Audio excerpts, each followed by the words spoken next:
welcome to those who have braved the cold to come into our room tonight. Welcome to those who are at home in the warmth of their own homes, and welcome to those who will be watching the recording. Now I'd like to introduce our guest speaker who is joining us online, and it's Tony Rothacker. Tony, are you there? Yes, I am. Hello. Good on you, Tony. This topic is called Tech Skills for Everyone, Life Skills for Youngsters. What does that mean? Well, Tony and Finn Rothacker have a shared vision, bridging the generation gap through technology by connecting youngsters with seniors, plus mature age workers and NDIS participants. Seniors get in-person tech help taught by friendly youngsters. The youngsters have a chance to earn some money while making a difference in their community. And to my mind, it also helps to bridge the generation gaps, because between seniors and youngsters, I think we've got two generations. But anyway, Tony can tell us what led to him and Finn starting this social enterprise and how it's going and what it's all about. So Tony, over to you. Thank you, and hello everyone.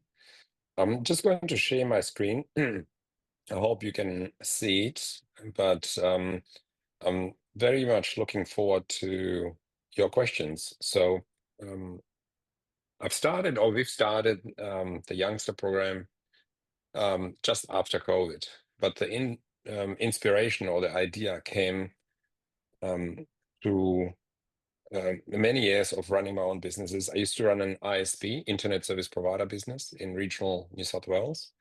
And one of the challenges I found that many seniors had a very simple problem, let's say, turn off the modem, turn it back on. And many of them didn't realize what the problem was. And for me, it was quite frustrating when we had staff or myself driving out and power cycled the modem, and many of you know how to fix these things, that there was not somebody nearby available who could actually do it. And then subsequently, I ran an innovation hub where I helped other startups to start their businesses, and we had a project with the local health district. And the local health district gave us a challenge if we can help them to address a problem that they cannot solve on their own, and they would like to have the community involved. And the problem was quite significant. It was about how we address the high youth suicide rate in regional Australia. And so we've done a bit of digging around. We wanted to understand why it is so that I'm based in Coffs Harbour on the mid-north coast of New South Wales. So why it is so that in a beautiful area like the mid-north coast, we have the second highest youth suicide rate in New South Wales. And there are several underlying factors, but we found that there was a correlation between spending too much time on social media and technology and don't have the vision for the future or don't feel needed. And so we thought we need to do something about it, because if it continues like it is, and with the rise of AI, it doesn't look very positive, especially for the next generation, to learn how to be part of the community and be involved. So that led us to basically test several models, and we have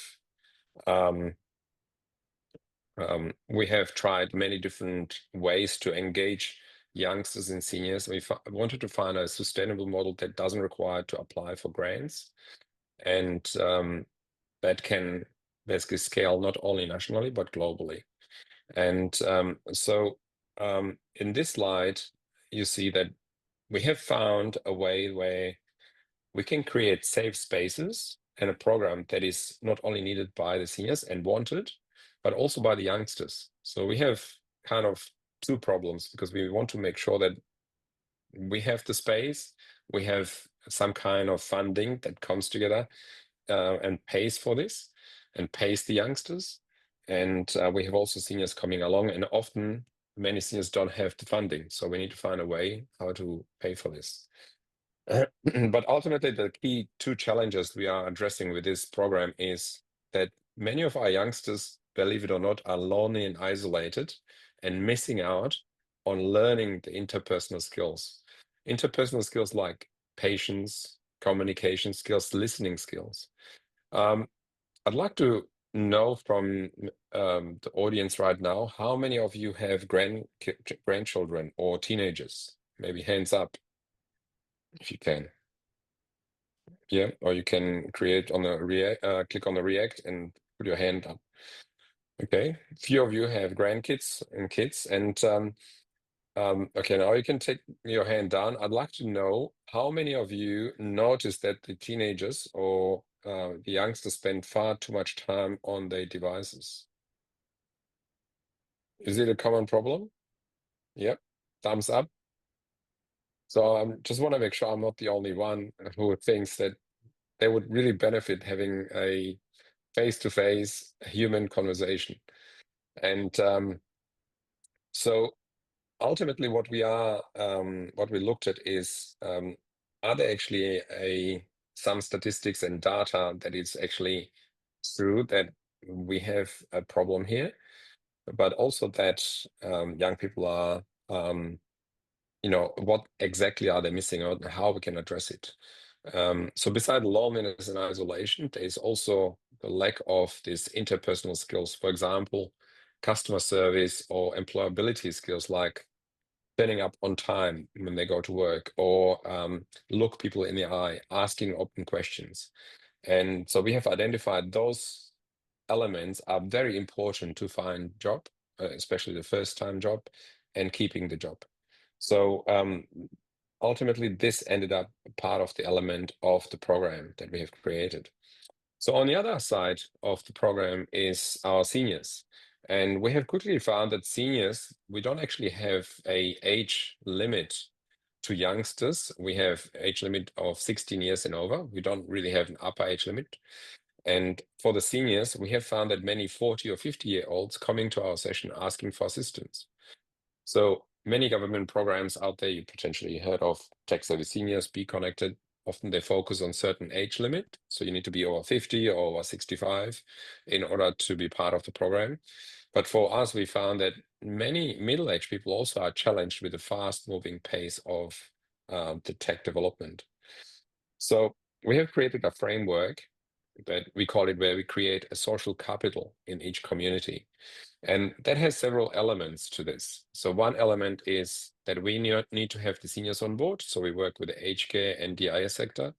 We also want to have the youngsters coming along. So we work with the TAFE, universities, high schools, and obviously councils, state, local government, they are helpful, but we don't want to rely on government grants. So for us, the important part of this was the engagement with the private sector.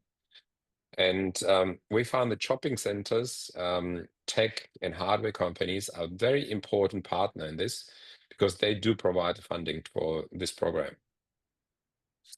So ultimately what we are creating is spaces. And if I'm running too fast, I'm happy to share this slide deck with you. So don't feel obliged to write things down. I'm happy to share this. So ultimately we have created a space.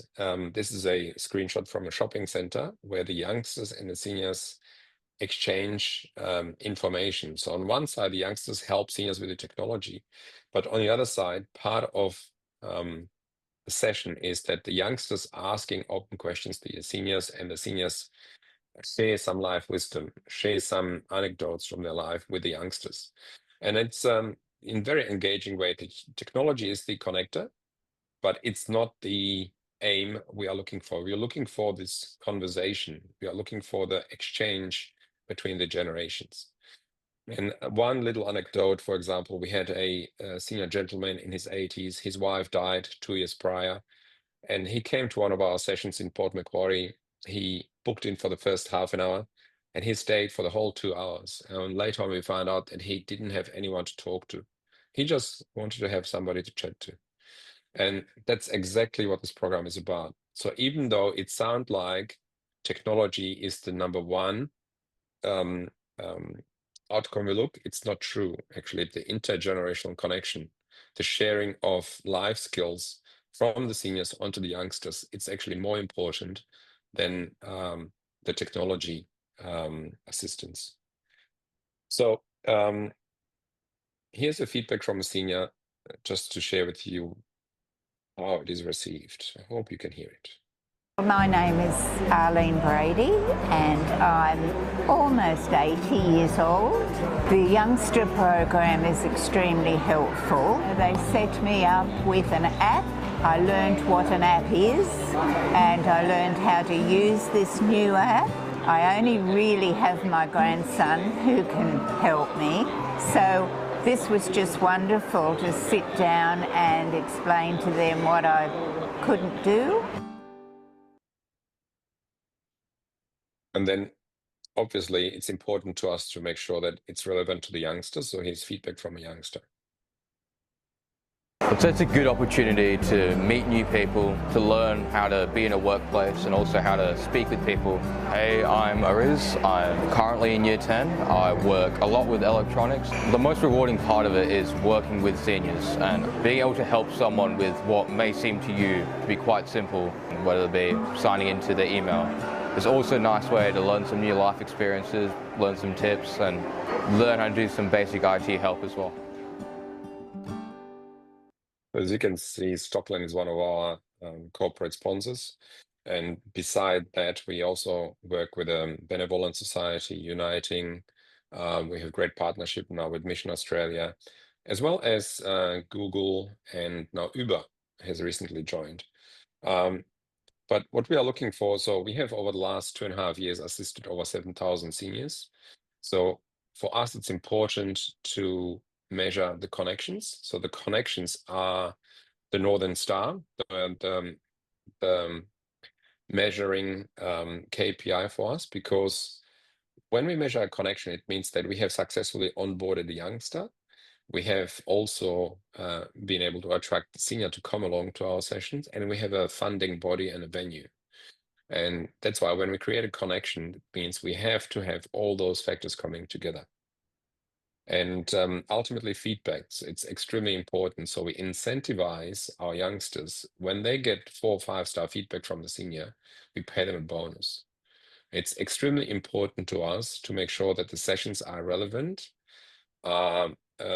Youngsters are respectful, they turn up on time, and all those KPIs contribute towards them getting paid a bonus. So they do get paid well, they get paid above award, but they get an extra bonus if they perform to those KPIs. So some of the outcomes, we also survey our seniors, and you don't have to look at the details in here, but some of the key elements is, for example, if the seniors feel that they connect with young people more, and we have amazing results, and the feedback from the seniors, it's extraordinary. We were blown away by it. By surveying our youngsters, we found that over 70 or over 80% of youngsters find it helpful to find a job. So we actively act as a referee. We encourage them to set up their LinkedIn profile and put what they do, this community activity, put it on their resume. So they show what they actually do. And this was so interesting also to some corporate sponsors like Google, that they have partnered with us to award scholarships to the youngsters. So beside the youngsters getting paid, after 10 sessions, they also receive a scholarship from Google where they can complete some additional online courses, and then they can apply for jobs with big companies like Google, Canva, Optus, Woolies, Australia Post, IAG, and so on. For them, surprisingly, it's not longer required that they need to have a certificate from TAFE or university. They're happy to offer them jobs from as young as 16 years old. Obviously, they get a training job initially, but once they are 18 years and over, they can get a full-time job. So it's very alternative pathways, and we find especially youngsters who are disengaged from school, they find this beneficial. It's beautiful to see when the youngsters experience the gratitude and the thankfulness from seniors, and how they flourish, how committed they are to this program. Across those shopping centers, we have also themes. So each month we run different theme. For example, June, right now, across all our locations, and we have about 5 locations in around Melbourne. I'll jump onto it later. We currently help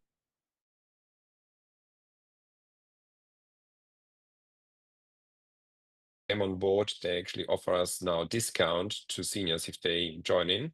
You get 5 trips discounted to 50%. So if you want to utilize it, come along. The sessions are free. You don't have to pay for it. You can use it, get a bit of help and a bit of discount as well.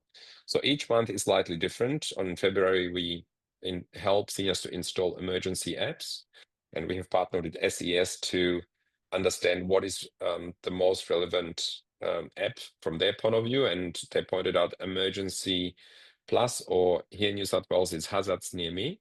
I'm not sure if in Victoria use it as well, but that's really relevant, especially when there are floods and fires, and so you get notified if there is some dangers nearby. So in order to scale to 7,000 seniors, we required a little bit more automation. And my son, he is a bit of a tech whiz. He created a platform that helps us to automate a lot of things. For example, to onboarding, all our youngsters need to have a valid police check. We make sure that when seniors want to book in, they don't have an email, they can actually register without an email. It's not that easy to find a registration tool without an email requirement. If you look at like Eventbrite and any other tools, or even Zoom that we connected here, many seniors, believe it or not, still do not have an email. So we have created a platform. When you go on our website, you want to register for one of our sessions, all you need to do is put in your name and phone number. So we create a unique login, and we can also measure if you are a returning visitor based on just these 2 data points. And it's important also from the privacy point of view. So safety and security of our seniors and youngsters is #1 priority to us. They also automated reminders. We found that SMS reminders work the best, especially, believe it or not, the youngsters, they need to be reminded 3 times before their actual session. So 3 days before, 1 day before, and actually 1 hour before the actual session, they need to be reminded, because sometimes they do like to sleep in, I have to say. And obviously we share the data with our sponsors to make sure that they understand what impact we have and what feedback we get. I quickly checked a current location in Melbourne, so you can see it on our website under youngster.co, the session near to you, but not all sessions are publicly listed. So we currently work with Bupa, where we come and help at the aged care facilities as seniors. They are not listed. So some corporate partners don't want to be listed, but some, let's say, shopping centers, libraries, promote their sessions through our website. We have right now around 56 venues, and you will find on the website there may be only like 25 listed. We work across Australia, and also if you are in regional Australia, we are able to help. If you are part of NDIS or home care package, we can be ordered through the home care package. We create content for our partners, and we capture it in our platform. And how we actually operate, so we have the social sessions, we call them, or group sessions, where we operate in public locations like shopping centers, but we also offer these one-on-one private sessions where our youngsters can visit people at home, but all youngsters need to be over 18 when they assist the NDIS participants or home care recipients. That's basically it. So from an outcome point of view, our youngsters improve their employability skills, communication skills, listening skills, empathy. But more importantly, from a senior's perspective, not only that the seniors learn how to use their devices, and they improve their literacy and awareness of scams, but they're also helping the young people to learn some of the essential life skills by passing on some life wisdom. So, for example, one question at the end of each session is, if there's a piece of life advice, what would you give your younger self? That's what the youngster is asking the senior. And the senior, sometimes it can be quite emotional because they do reflect or you reflect back on the life and share maybe some piece of wisdom that you would like to have if you were younger yourself, if you were, 18, 20-year-old again. And ultimately for the community, we're trying to really create jobs for the local youngsters and connect the generations, because we found that there is a bit of disconnect happening. And with the rise of technology and with the rise of AI, we believe that there is a existential threat. And by creating more and more human connections, we believe we can make a difference. So I hope you can help us to make a difference. All we're asking to spread the word. Come along to our sessions. If you are interested, feel free to book in a session, and we would love to have you part of our program. That's all from my end, and I'd be very happy to answer any questions. Tony, how do you make sure that the youngsters who are engaged in the program know their stuff? And and you probably also need to make sure that they know how to be respectful and so on to the older people, that they do no harm. Yeah, absolutely. There's several things in this question. So I'll start with the tech know-how. Majority of our seniors who come to our sessions really asking for the basic things. So you are quite tech savvy already, but most of our seniors who come to our sessions, they ask, how do I clean up my phone from so many images? Or how do I attach a picture to a message so I can send it to my son or daughter? So basic things like that. And many youngsters, even if they, let's say they are an iPhone user, they know very well how to use an Android phone. We don't have that many seniors coming in with laptops and asking about Windows problems and things like that. Majority, I would say 90% of our sessions are all about mobile phones. How do I use it? And how do I install app? How do I cancel it? How do I delete the app and so on? Or rearranging the screen and just using the phone, learning how to use the phone. So technology know-how, most of the time is not a problem. If there is an issue, the youngsters, they work in a group of 3 to 4 and they help each other. So there's always this one of the youngsters is really tech whiz. And often we have students who are cybersecurity students or tech students. They really benefit from this social communication type of learning on the job program. Often they are tech savvy, but they are not very socially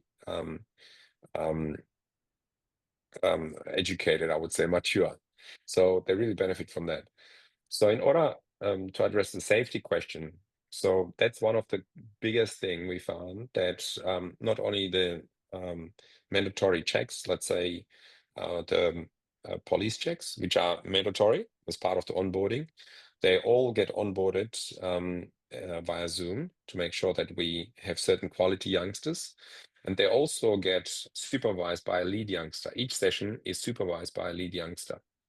So there is always in a public session ways to overlook over people's shoulders to make sure that we do the right thing. And again, public setting, it's nothing done behind closed doors. So that's very important to us.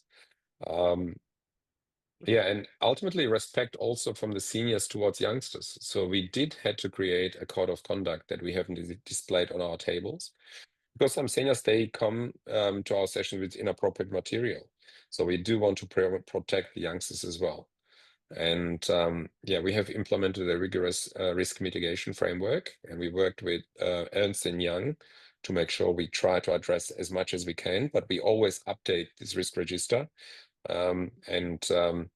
There's a strong education that we run sessions every month to the lead youngsters. The lead youngster, it's like an up and spoke system. They educate then the other youngsters at the sessions. So, but we're always keen to learn more if there are any risks that people identify. As soon as there's an incident reported, I get an email and we address it straight away. Okay, people online, if you'd like to ask a question, raise your electronic hand, and people in the room stick your hand up.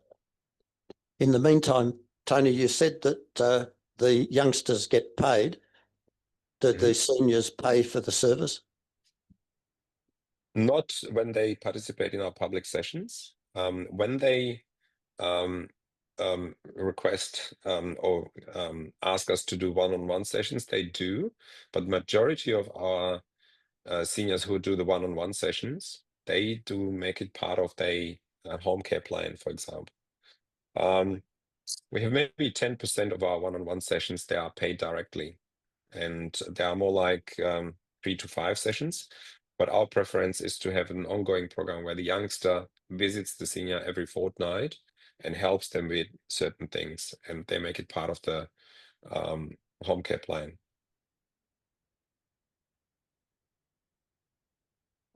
Tony, do you take kids for work experience, year 10 work experience? Unfortunately, because the onboarding requires so much, we actually don't. We have tried it in the past. We work with schools. Some schools, they make it part of the Duke of Edinburgh Award, where they send youngsters to our shopping center sessions. But work experience, where the youngsters, they normally ask us to give them some jobs for a week, but we have maybe 1 2-hour session in one location. So we wouldn't have enough time for the youngster to actually participate as part of the work experience. But if they are trainees and they want to be involved on an ongoing basis, definitely.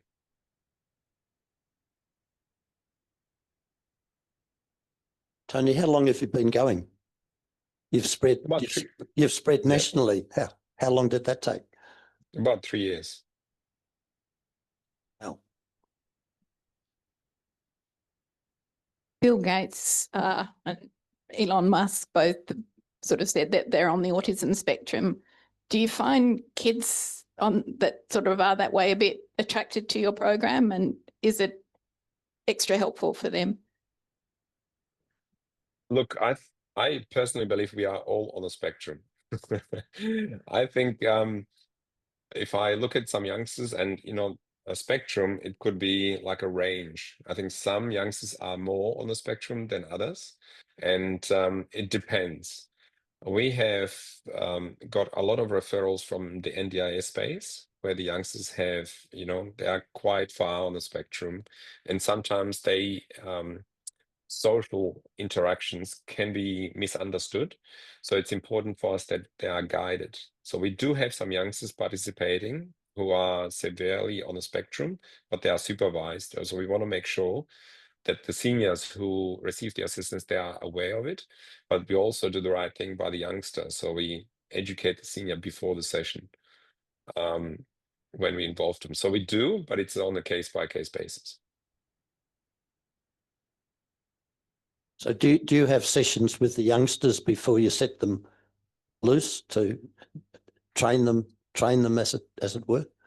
Absolutely. So the public sessions, they are there to train up the youngsters, so they're training on the job. But initially they get vetted by our staff to go through the onboarding process. They have certain manuals to go through, and there's a bit of a quiz. But ultimately, the learning is happening at this face-to-face session. So before we send them loose, as you said, and help everyone, they need to prove themselves. And the lead youngster evaluates each youngster basically how they interact with the senior. Are they asking open questions? Are they kind? Are they turning up on time? Or are they turning up actually with a clean shirt? Believe it or not, sometimes we do need to remind the youngsters they need to have a shower. And yeah, that's part of the thing. I can't see any hands up to ask questions. Anyone like to make any comments about what they've just heard? How worthwhile do you think this is, both for youngsters and for seniors? What do you think?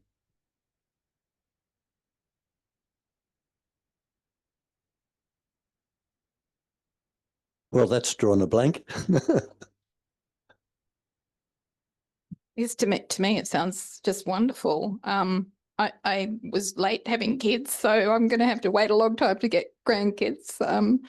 But I worry that like tech has changed the world just so much. It's so different now than it was in the 60s. Like we would have a neighbour's garage we could just go hang out in. And so, but we didn't have like the internet, which it sort of saps all our interest and energy in a good way, but also a bad way. Have any thoughts on that?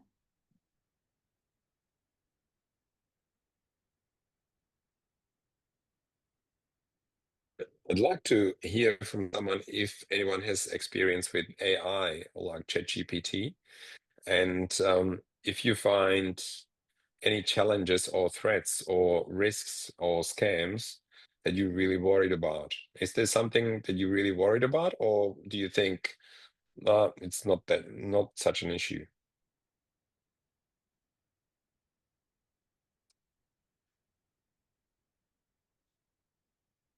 Hi, Tony. I'm David. I'm the president of the club. Nice to meet you. Hi, David. I'm not sure if you can see me, but I can see you on a big screen. I can see you very tiny. 6'4.5", if you don't mind. Am I on? Am I here? Yeah, I can see you here now we are better. with the Yeah, light I can behind see me. you. Yeah. AI. Look, I've been playing with AI for quite a long time. Some of my very early explorations, I got a research report from, I forget which one it was, GPT, with a whole bunch of links. And I followed a few of the links, and they were all 404s, or most of them were 404s. So it was pretty dodgy. It's very much a matter of knowing how to use it, I think, and I'm still very much on a learning curve. Someone's going to find a way to manipulate them eventually. There's no doubt about that. So yes, potential scams and stuff could happen, particularly when you consider some of the personalities who actually control the AI industry. They're not necessarily the most trustworthy people on the planet. So I won't say any more than that because I'm going to the US later in the year. Yeah. Unfortunately. I actually thank you for that. It's actually very, very interesting, and I'd like to talk to you privately sometime or other and see if we can find some way of working together. I would love to. Yeah, And we're running a Be Connected, as you probably know. But I think there's room for a lot more activity in that area. We've certainly got the space and the facilities. And we'd love to bring young people into our club rooms. Really would. Yeah, and especially if you are interested in attracting new club members, I think it'll be quite relevant. You said it. Yeah. Yeah. Okay. So we'll talk sometime. I'm sure Kirsten's got your contact details. Yeah. Look, there's a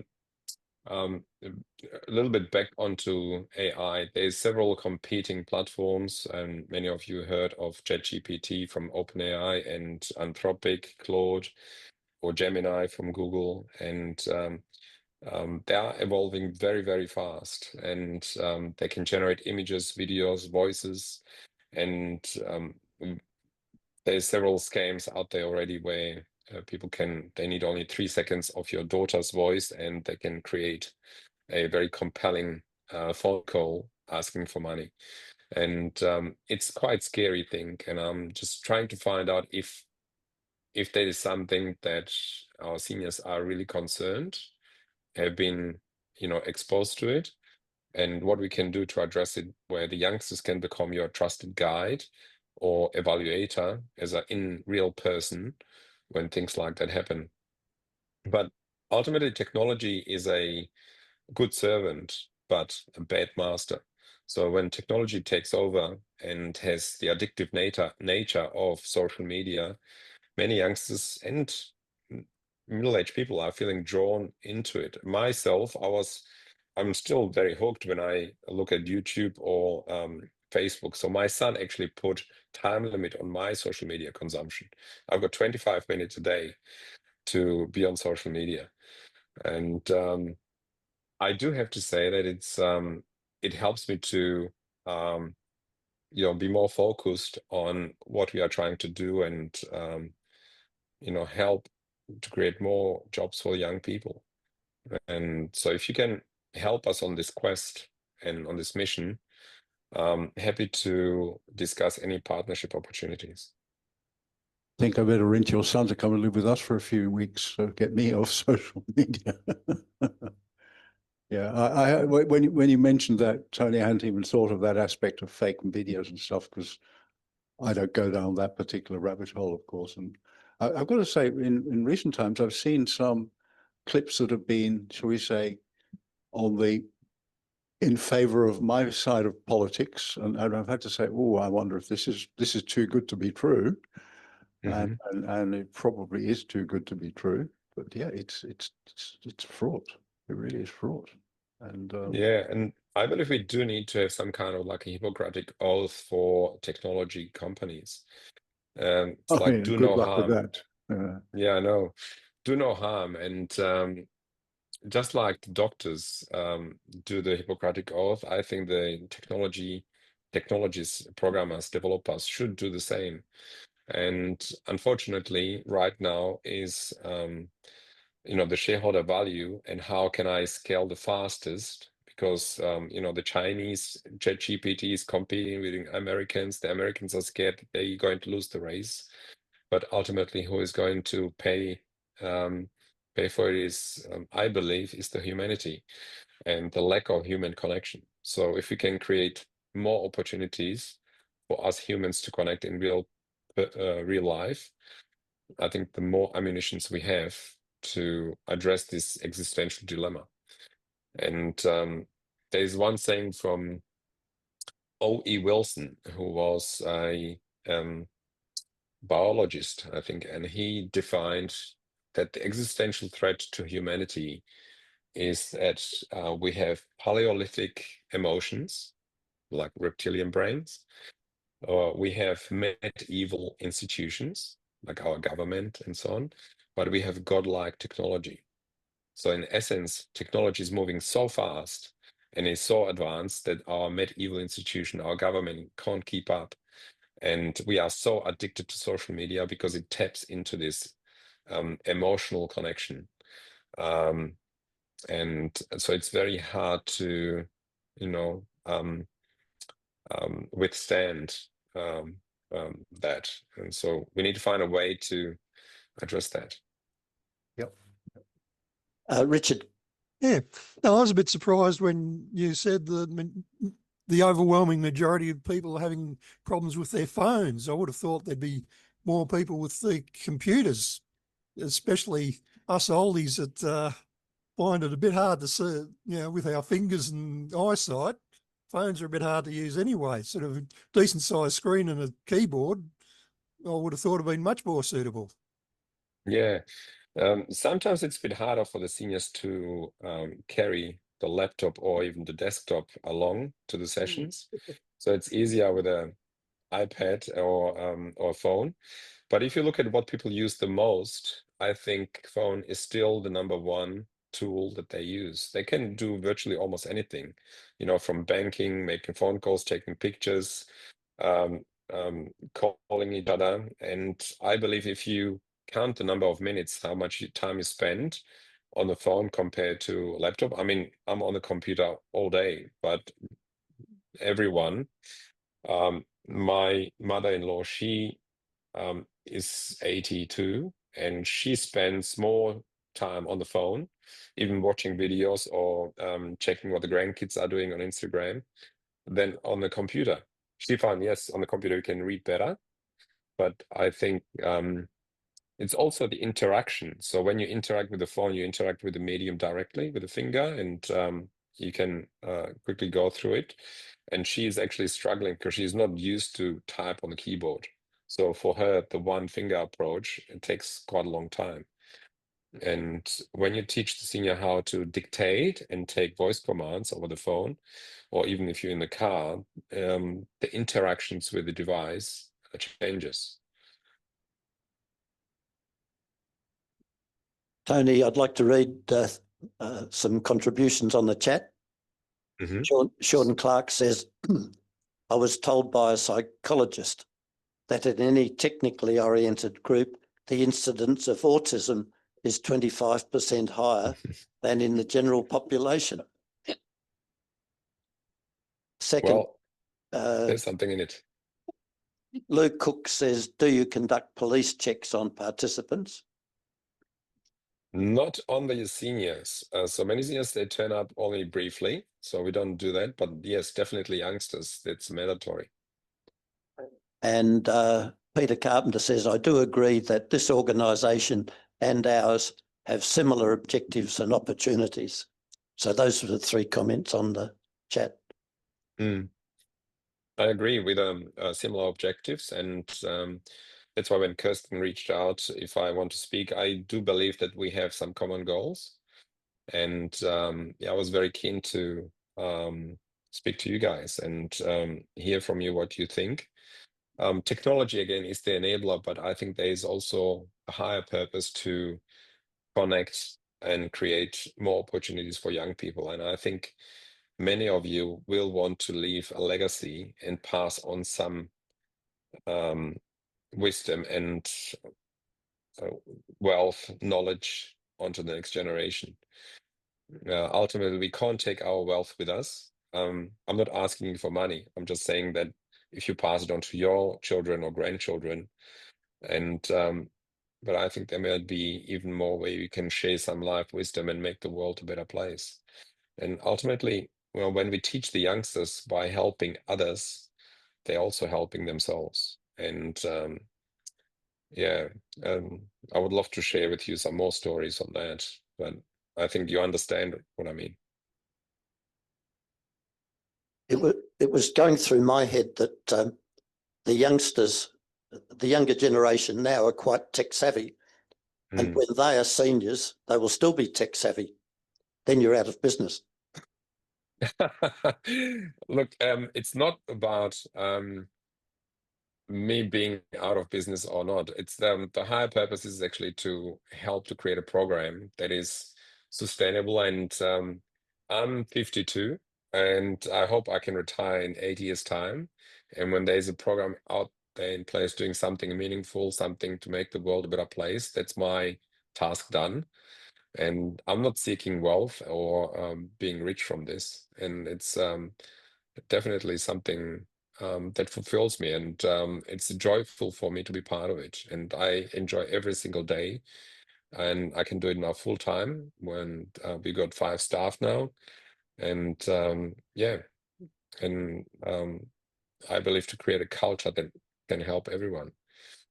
So yeah, it's not about profit-seeking thing. No, it's a great program. And sorry. Yeah. Do you use kind of any, like in software development, there's things like Scrum and Agile and so on. Is Atlassian got you running Jira boards or anything like that? Do you have sort of any? Absolutely. Oh, okay. Oh, yeah, Please tell. So there's so many aspects we do. So we also do stand-ups. It's like every day we have a stand-up where we discuss what we're going to do and what we've done the day before. So everyone is aligned. We also run sprints, and in a sprint we basically test a new customer vertical, or we test a new social media campaign. So there's always tests, and we define what needs to be tested and then review within 3 weeks what has been achieved based on our KPIs. So the connections, number of connections, the number 1 KPI we're looking for. And gamification is a big thing. So we're trying to create a program that is almost like playing a game for the youngsters. So when they reach certain milestone, they get a reward. And sometimes there are random reward, just like in a game.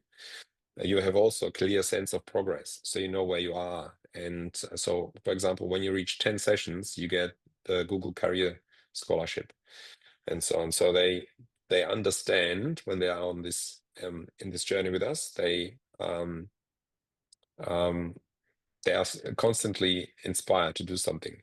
And on top of it comes the reward that they receive from the seniors face to face, where they experience gratitude.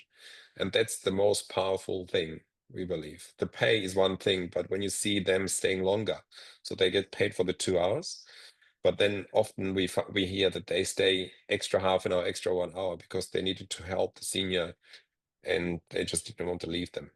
And that's exactly what we're looking for. What do seniors need the most help on? Apps. So we run constantly reports what is the most requested thing. And we found phone and apps and so many different varieties from within apps, whatever they use. For example, we had a gentleman who is going to New Zealand on Monday, one of our sessions, and he wanted to plan his trip in Uber so he can preset his destination. And it's not that straightforward if you go into a different country and you are based in Australia to do that. So our youngsters had to figure it out. And every single senior has slightly different question, different device, different problem. That's why we found the quite common approach from the Be Connected program was to have one trainer and many listeners. We found that it's much more efficient or effective to have one youngster, one senior. They help each other. The youngsters help them with a unique, bespoke problem, and we found a much better outcome for the senior because they can learn faster, learn better, because the specific thing that they got stuck on is solved.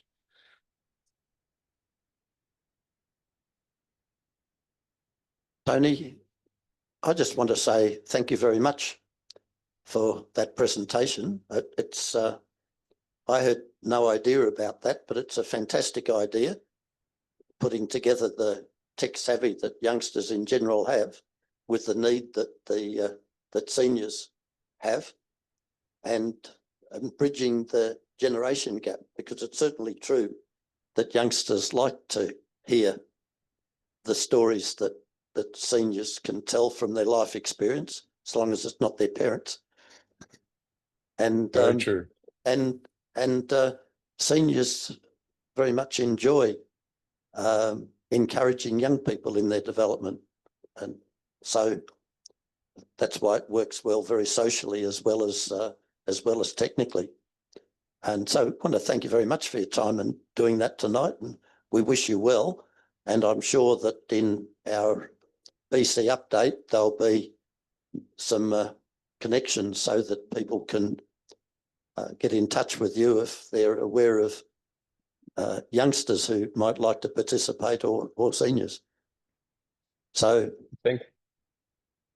thank you very much. That's it was a pleasure to speak to you. And if anyone needs more information, feel free to jump on our website, youngster.co, no M at the end, .co, or send me an email. I'll just type in my email into the chat.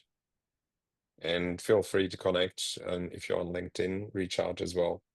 thank you. And yeah, looking forward to see some of you at some of our sessions, and feel free to come and claim the Uber credit if you like.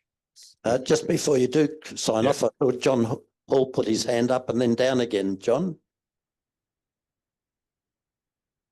No, actually, I was doing a clap. Oh, sorry.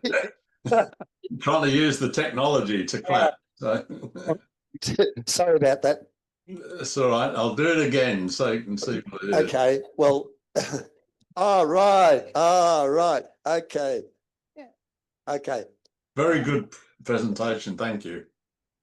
Okay. Thanks, John. Thanks very much, Tony, and we'll all give you a hand. Thank you very much indeed. Have a great evening, all. Bye for now. So I ask you all to pay due respect to our president.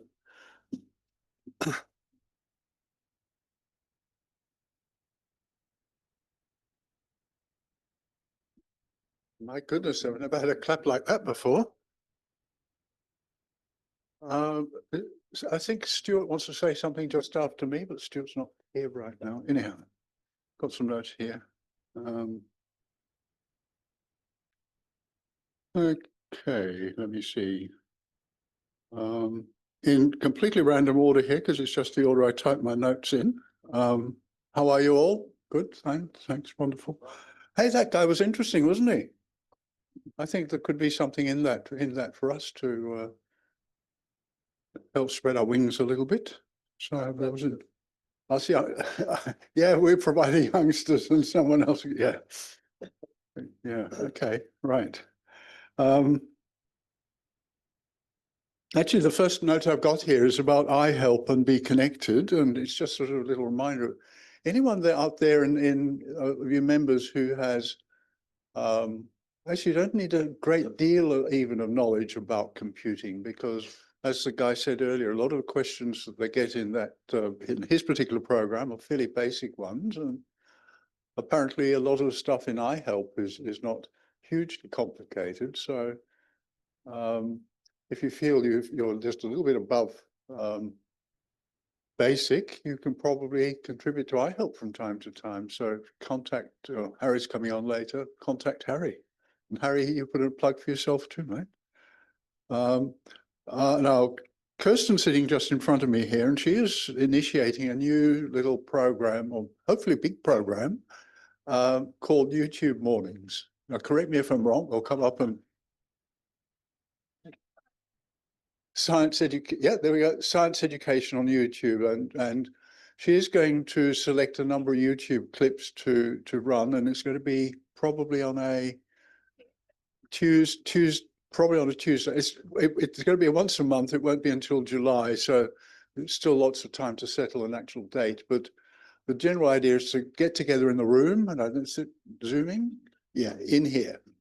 Yeah, in person to watch an interesting science-based YouTube clip, and maybe sort of have a cup of tea and a conversation about it afterwards, or something like that. So I think that could be a lot of fun. We can all sit at home watching YouTube, so we don't get a chance to discuss it with other people or socialize if you're watching it at home. So I'm sure Kirsten is going to pick some really good ones. Talking about YouTube, if anyone in the membership has got experience and knowledge of video production and so on, we'd love to hear from you, because we really, really would like to set up a YouTube / podcasty sort of studio facility here in the rooms. We have a collection. I started collecting, actually, my bottom drawer basically, mobile phones which have got decent cameras and are capable of running certain software. We have the ability to make a camera slider. Mick has been working on one. We have some studio lights, so we're fairly have a good chance of setting up a simple YouTube studio for producing how-to clips and maybe interview style programs as well. So if anyone's got expertise in that area, we'd love to hear from you. I'll just put a plug for the little program I'm running, which is microcontroller workshops. I'm doing another one on Friday. It's on the website. Take a look. So if you want to get started with microcontrollers but don't quite know how to go about it, this should help you out a lot. So check that out on our website. There'll be no potluck picks this month because it's the King's birthday on the day that would have been the potluck pick, I believe. It's still a bit strange saying King's birthday. Anyone else? The Queen's been with us since most of us were children. Some of us weren't even born. But it's the King's birthday on Monday, which I think is his second birthday for the year. They age very quickly, these Queen people. Monday?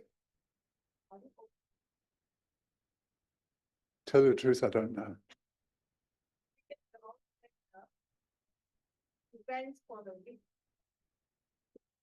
I'll try and remember to put that in on Thursday, on tomorrow, when I do the what's on thing. Yeah. Is it official? It's officially a long weekend? Yeah. The club will not be open on Monday. If I'm wrong, I'm safe at least.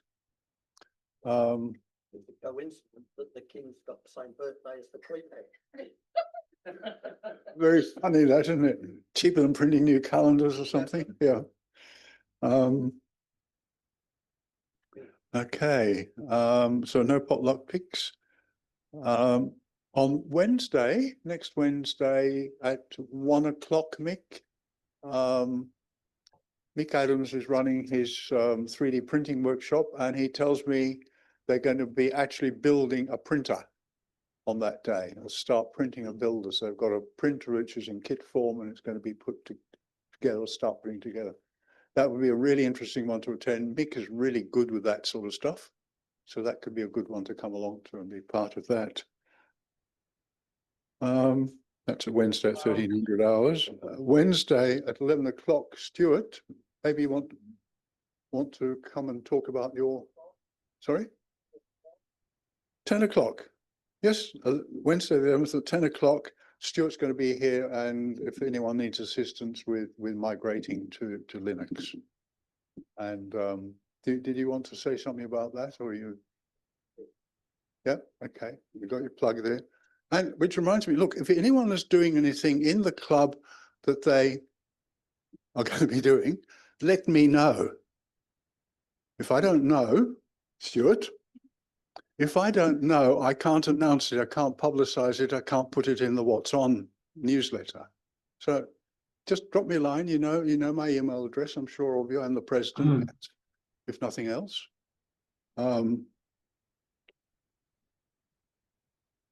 No, I'm not voice typing, go away.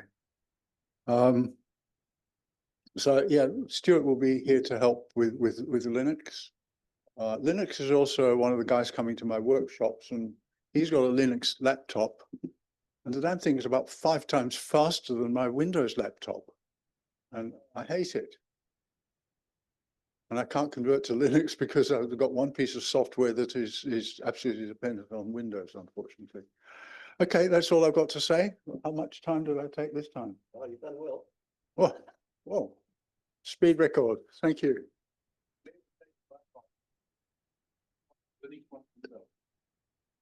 I was interested to, some time ago, looked up why we have King's birthday at this time.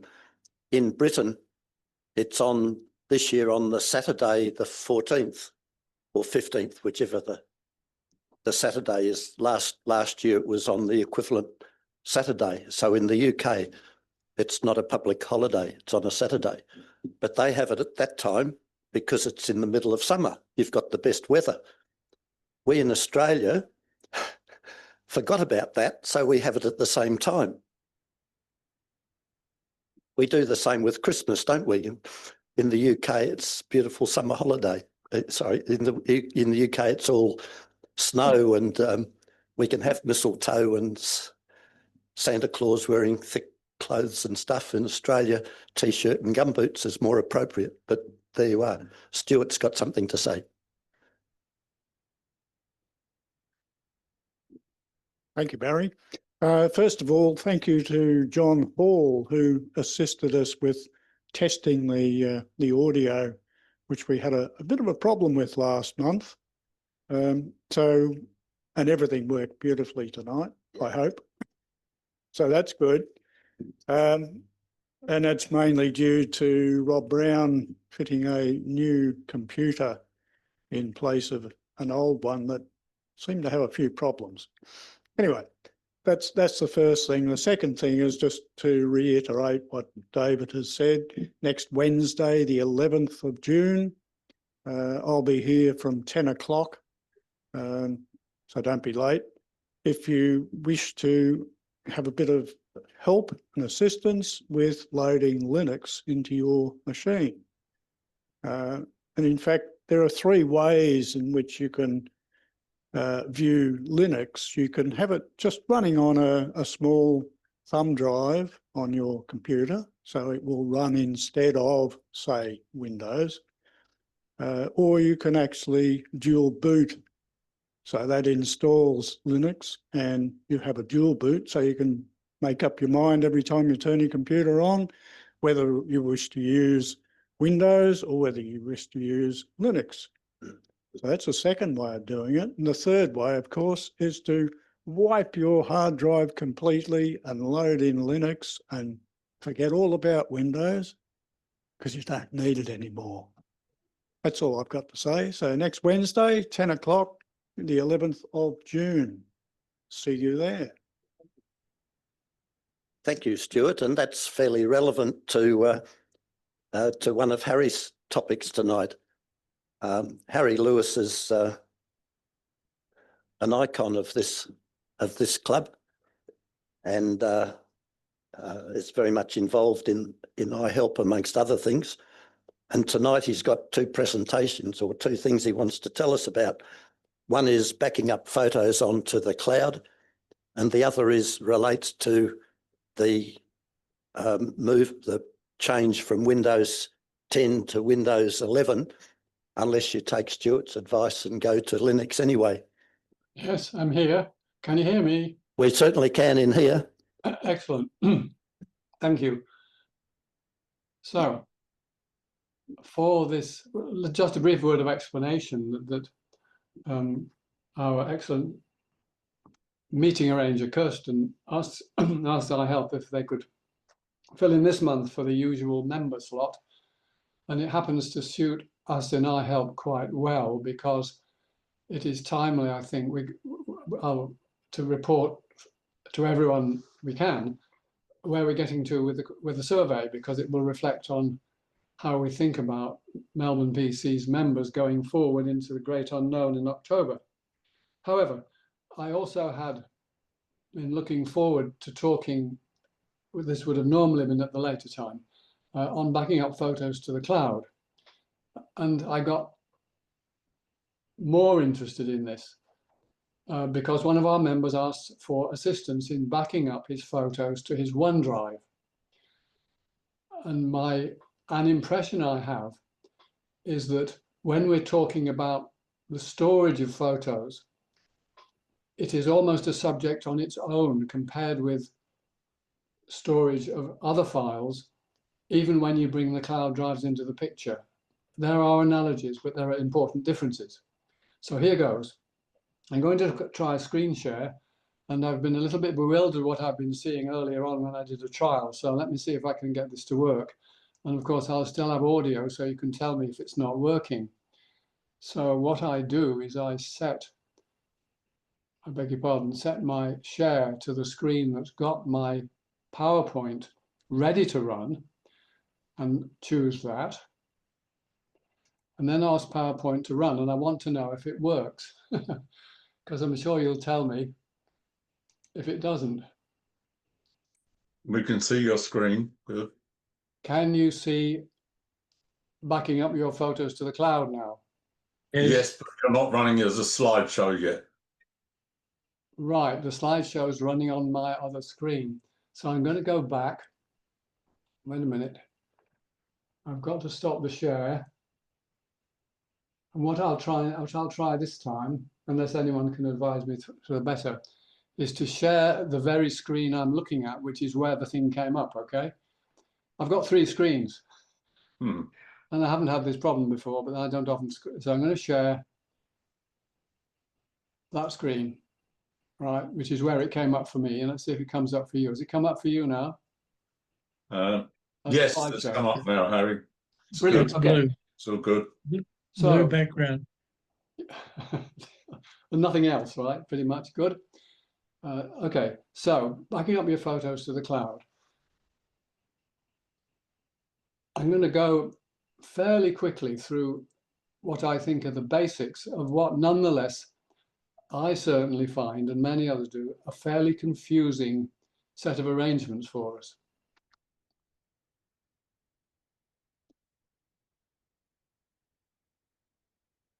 Oh, for goodness sake, now it's not going forwards.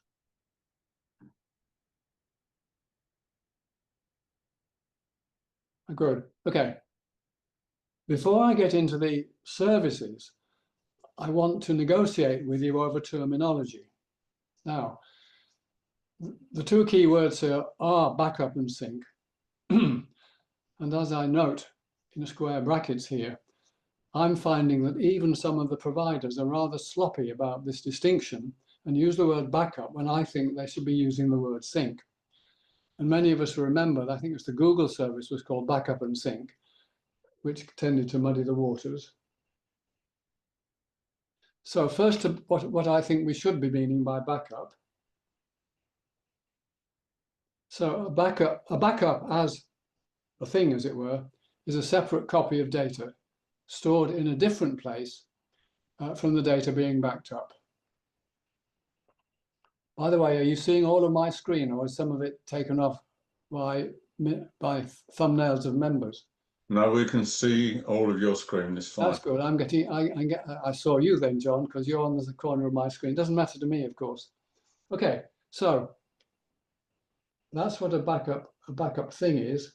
The process of backing up then is the process of copying the data from its usual home, underlined, to the backup location, whatever that may be. And of course, it can be an external disk or it could be in the cloud. So the actual process covering all the backups, not just photos, can be manual by the user every time, scheduled using a backup program, or continuous using an app with this function.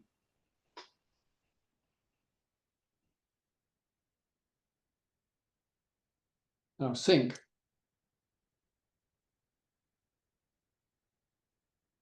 The process of syncing is synchronization for short, and that's the process of keeping two separate storages of data in line with each other, mirroring but not without lateral inversion.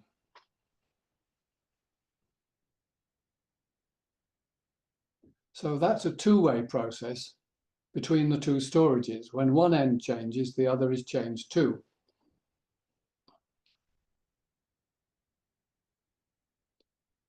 And I did check this one because I've been struggling with this for ages. As far as I can find out, nobody can prove that either spelling is correct. Because I once learned some Greek, I tend to think of it with the H, but that seems very rarely used with the thing, the noun. So I'm using it without the H. But if you have a higher authority that can correct me, I'll be most interested to know. So I'm hoping that that distinction is reasonably clear and familiar to you. So now let's see how the different services fit into this picture when we're talking primarily about photos. So iCloud Photos is, of course, Apple's service. It's a syncing service. The basic concept is that you've got a storage in your iPhone or iPad or on your iMac or MacBook, where photos might be added in one way or another. When they get into the local client Photos, and iCloud Photos is set, a copy of that photo goes into the cloud. It can be a one-for-one syncing service, except for the option in the mobile devices to optimize storage, which reduces the size of the on-device copies to thumbnails. I'll leave that there for the moment. We can return to it in discussion. The main alternative for most of us in the club is going to be Google Photos. Here I'm talking about the app as it appears on the mobile devices, which is a syncing service to Google Photos in the cloud, with the option locally to free up space on the device, which removes the local copies without deleting the cloud copies. So both services in their own way move away from the simple concept of syncing by allowing the client, to what we can call the client device here, to save on storage. We'll find out that that's a bit paradoxical in current conditions. So, okay, these are not backup services, as the two copies of our photos are linked. Change, delete one copy, the other is changed or deleted.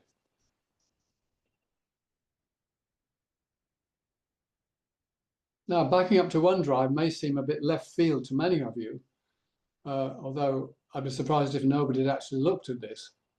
It does turn out that Microsoft provides, of course, client mobile apps for OneDrive, which sit alongside the iCloud app, although that doesn't appear in quite the same way on the Apple device, but certainly Google Photos shows up as an app on our Android phones, okay? So if you have a OneDrive, and it's hard not to have one if you've got a Windows PC, because you're supposed to have a Microsoft account to use as the kind of owner account and the login account on your Windows PC. So as long as you've got a OneDrive, you can install and use the OneDrive app, and there's an option in it to back up photos automatically to your OneDrive. And this doesn't interfere with the other two services. You can run them together. There would normally be two of them, not three, of course, because you can't run iCloud Photos on an Android device. You can run Google Photos on an Apple device. Wait a minute. Yeah, the main condition is that if you use iCloud, you mustn't use the optimized iPhone or iPad storage when you're using the OneDrive app to send your photos to the OneDrive. So in this case, we have a backup service in relation to the primary store on your device, which is going to be the Photos app on an iPhone or an iPad. The situation with Android is a little more complicated, because sometimes Android phones have a gallery, sometimes they don't, but I'll leave that to one side. Now, here's something coming up that isn't common to the other non-photo uses of these cloud drives, where you get to do your photo editing and management. Management includes things like creating albums. You can, of course, also do other things directly from these management interfaces, such as sending photos to friends and so on. So all of Apple's Photos apps do the job. But curiously, well, not entirely curiously, the Apple web interface is a bare list of photos with no other tools at all. Well, you can guess why, can't you? Apple's are selling computers that do the job. On the other hand, as you well know, Google Photos is a native web service with management and editing tools on the website, which are also in the Google Photos mobile apps. If you do want to be an all Microsoft person at this point, you can have something like the same experience as you actually have. Well, no, you can't. In Apple, it's slightly different, but Apple is preferencing the devices in a way. Microsoft preferences your device because you're going to have to edit the photos in Windows, or even you could actually do it on an Apple device as well by using the local Photos app and mounting the local OneDrive client folder where the photos are stored. And by the way, I noticed today that if you then click the edit icon in OneDrive, in the Microsoft Photos app, what comes up is Microsoft Designer. Now, nearly at the end, but this particular slide, I would have been immoral not to show it to you, because it often governs people's decisions about where to go in this particular forest. So, as we all know, the amount of storage you get for no money when you get the free accounts with these people is limited. Apple and Microsoft limit it to 5 gigabytes. And Apple gives some of that up to your email. Curiously, Microsoft doesn't, but gives you a much bigger store for email.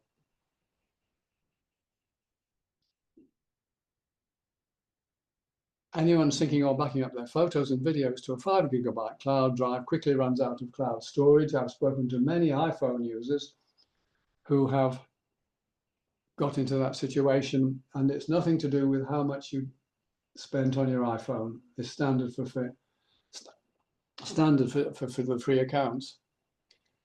Microsoft is playing the same game, although it mostly doesn't come from the Photos end, of course. It mostly comes from the fact that Microsoft loves Windows users to save their documents into their OneDrive by putting the Documents folder into the OneDrive for you very kindly. And it doesn't matter how much you paid for your PC.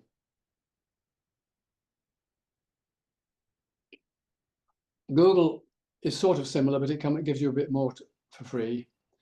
But again, that includes your emails. And of course, from all our members have a Google account. The very recent members aren't being given email, but that doesn't make any difference to this. Sorry, that next bit, isn't it? There we go. Because you get 30 gigabytes with the club. So I've got a questions thing. I'd like to leave them to the end. The presentation on the questionnaire is shorter, but can we then take the questions together afterwards? Thank you very much. So I'm going to see if I can play this trick. I've got to stop the presentation, of course, haven't I? There. And that's this point. Are you seeing a blank screen, everybody? Yeah, just I haven't stopped sharing, so I'm just going to go on to the other slideshow, and I'm hoping it'll come up for you. Can you see the survey screen now? yes. Good, good, good. So, as you all know, because you've had 2 emails, iHelp has been surveying members about the Windows 10 issues. And I should say this is a group presentation, and there are, as it happens, only 2 members of our team in the room, I think, still, Dave Simpson and Stewart Granickley. So we're all in this game together. So, as you know, the survey was sent out on April 28. We actually received 278 responses. It was almost exactly a quarter of the members. And we had those 3 yes/no questions about using it, using Windows 10, whether you've got a plan for October, and whether you've checked whether your computer can accept the upgrade. And here are the answers to those questions. So out of our 277, 164 were using Windows 10 on at least one computer. There were 1 or 2 hybrids there who were using 2 different computers with different versions of Windows. Interestingly, we discovered 5 members reporting they're still using Windows 7 or 8. That's just for the record, folks. The members who said they didn't have a plan yet, of the Windows 10 users, were 99. And among those, 48 hadn't done the check yet. So those numbers are actually above 60%. In other words, 60% of the Windows 10 users had no plan. 48%, 60% of the ones with no plan hadn't checked compatibility. On the basis of those, sorry, I'll just give the examples first. What were the plans like? Well, I'm hoping to put a bit more in PC Update, but examples are, okay, fair number said we're keeping Windows 10 with or without precautions taken. Yes, there were people saying they were certainly at least considering or positively deciding to go to Linux. You did have 1 or 2 who had picked up that there was a 1-year security update plan from Microsoft. And what I've missed here, yeah. Okay, I'll go on to the next example for the moment of a plan. Right. Some members said, 1 member said he'd say his prayers. Comments, again, briefly. We had 1 member saying that. He knew where he was going. Ah, yes, this is the point I missed there, but it came up here.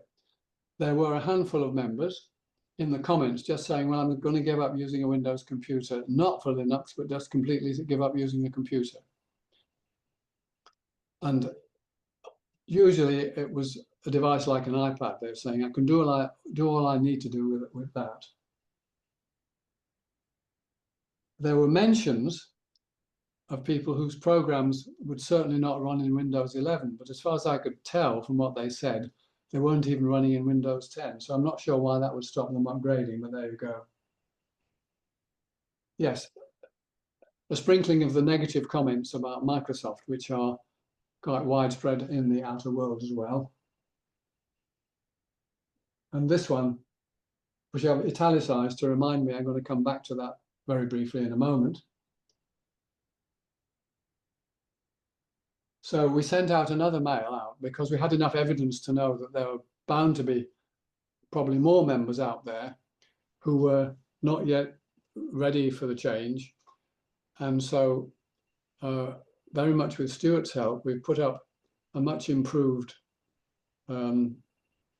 information on the iHelp part of the MelbPC website, listing options which are not our invention, of course. There's a fairly standard menu of options for people here, but we want all our members to know about it, with the health warning that what suits you may not suit somebody else. It's very much up to a variety of circumstances, how you use a computer, how averse to risk you are.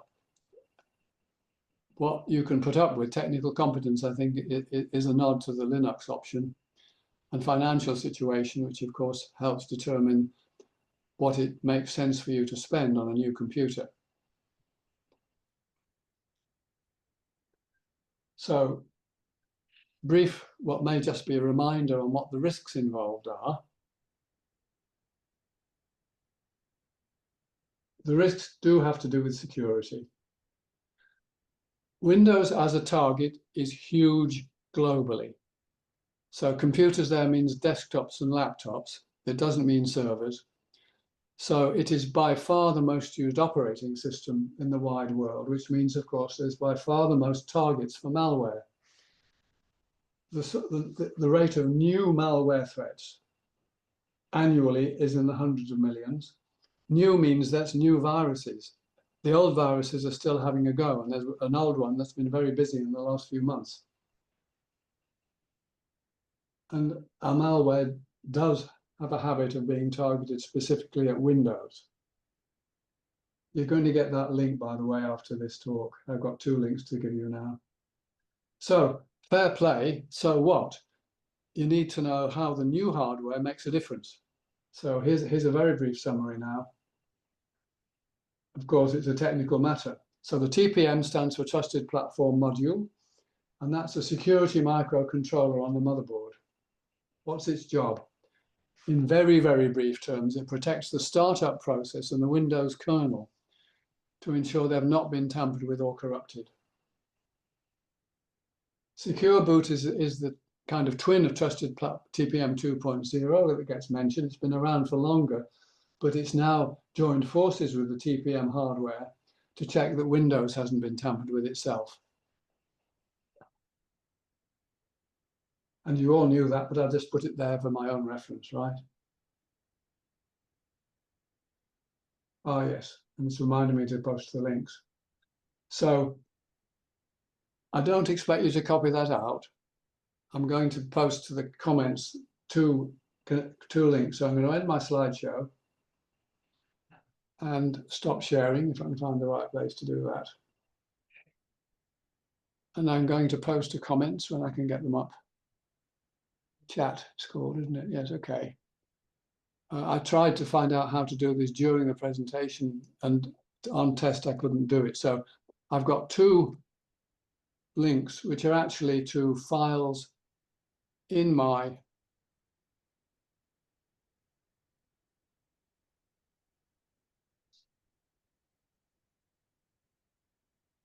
this one is for the first presentation on cloud drives. And this one, when I can get it, come on, I can get it up, is for the presentation on Windows 10. Okay. So they should load. I've tested it in an incognito page. It's shared with everyone. Anyone in the world can use those, see those documents. So it gives you some further links, both to the providers of the cloud drives and so on, and also to some sources for what we said about Windows 10 and security and so on, and an excellent video that Chris McKeown, who can't be here this evening, linked for me today, which is about 14 minutes of pure gold on the whole situation from an American YouTube computer expert called well, it's called Dave Plummer, but it's called Dave's Garage. And he is a former employee of Microsoft in the good old days, as he'll explain to you. Okay, that is all. It's 3 minutes to 9. So shall I try and be systematic about this? And first of all, ask for any questions or comments about the cloud business. Thanks for the presentation, Harry. I thought it was very good. Thank you, kind sir. That's our chief. I'm Dave. especially flattered. Anything at all on the cloud drive stuff, folks? I would just say that it's important to understand what you've told us there, Harry, about the syncing. You know, delete in one place and delete on your computer. Yeah. Some of them do and some of them don't, as you said. But important to take note. Thanks, Peter. And 30 days in the recycle bin before they're completely gone. Yeah, but still. Fair play. I'm only seeing one screen of 2, so then if there's a hand up on screen 2, I won't see it. I don't know what one does about that. I'll have a quick look at screen 2. Well, screen 2 are very discreet. A screen 2, yeah, I can't. It always challenges me to see it. I think we now have a bit of an overlap, but I think if you want to show a hand, you have to be at least have your camera on. Anything else on the cloud drive business? I did look, given more time, and also today was not the day. Harry, I'm not 100% sure about this, but I think if people put their hand up, it automatically comes to the top of the screen. Ah, thank you, kind sir. Good. Someone confirm that? Yes, a few people are nodding their heads, so I'm you don't hereby have to worry reassured. about looking at the other screen. Okay, thank you. I'm hereby reassured. A slightly fuller version of that would have looked at the pricing for the options when you get too big a store to get in the free drive. Because that's not unique to photos, of course, but photos are the biggest things most of us humble, ordinary citizens deal with, right? And that is a completely crazy market with no obvious price points. Okay. So, but I have fairly frequently been, as it were, counseling people, mostly users of iPhones who blundered into the 5 GB trap, as it were, and are paying what are actually quite reasonable charges to Apple for extra storage there. But if you were able to stand back, I mean, those of us who are paying the sums to Microsoft for the MS365 regular service, you jump up from your 5 GB to a terabyte cloud. On the other hand, that 2 TB isn't easily married to managing your photos. Contrast the Google situation, where the store provides the actual toolbox. And again, a term I don't know what the right word is. I tend to use the term mothership in these cases of syncing, because although in principle synchronization is mirroring, the actual tools enable you to unsync, as it were, something in the local device, which is typically the camera, of course. Now it's your Android phone or your iPhone or your iPad. So the cloud always has everything for Apple and for Google. The model of relationship is still syncing because of the delete everywhere thing. It's just that there are ways in which you might not, in the Google case, even see everything on your app. Okay, so you're looking at that cloud as your primary, effectively the primary store, and the pricing from Google and from Apple is one way. The actual price per gigabyte in the Microsoft case is quite low, even disregarding that you get Word, Excel, etc. on your desktop.